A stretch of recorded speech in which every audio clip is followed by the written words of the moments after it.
Also YouTube channel நேயர்களுக்கு வணக்கம். Like பண்ணுங்க, ஷேர் பண்ணுங்க, சப்ஸ்கிரைப் பண்ணுங்க. திருப்பதிக்கு போக முடியவில்லையா?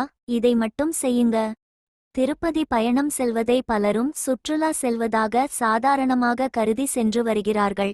ஆனால் கலியுகம் முடியும் வரைதான் திருமலையில் தங்கியிருந்து பக்தர்களுக்கு அருள் செய்வதாகவும் வேண்டியவர்களுக்கு வேண்டிய வரங்களை அளிப்பதாகவும் பெருமாளே வாக்குறுதி அளித்து தங்கியிருக்கும் தலமாகும்.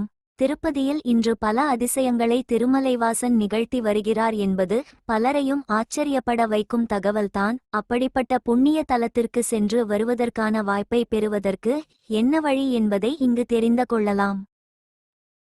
திருப்பதிக்கு நினைத்தால் சென்று வரலாம். ஆன்லைனில் பணம் செலுத்தி டிக்கெட் வாங்கிவிடலாம். தங்குவதற்கு அறையும் ஆன்லைனிலேயே புக் செய்துவிடலாம்.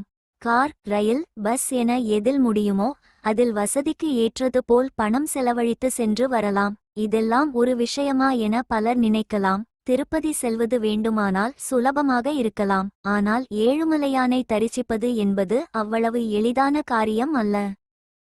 திருப்பதிக்கு சென்று ஏழுமலையானை தரிசிக்க வேண்டும் என நாம் நினைப்பதை விட பெருமாள் நினைக்க வேண்டும். அவர் நினைத்தால்தான் நாம் திருப்பதிக்கு செல்லவே முடியும் என்பார்கள். என்னதான் பணம் கொடுத்து டிக்கெட் வாங்கி திருப்பதிக்கு சென்றாலும் பல காரணங்களால் பெருமாளை தரிசிக்க முடியாமல் திரும்பி வந்தவர்கள் பலர் இருக்கிறார்கள். இப்போதும் இதை நாம் காண முடியும். சிலர் நினைத்ததும் திருப்பதி சென்று வர முடியும். ஆனால் பலர் திருப்பதி செல்ல வேண்டும் என்று நினைத்தாலும் ஏதாவது ஒரு தடை வந்து கொண்டே இருக்கும்.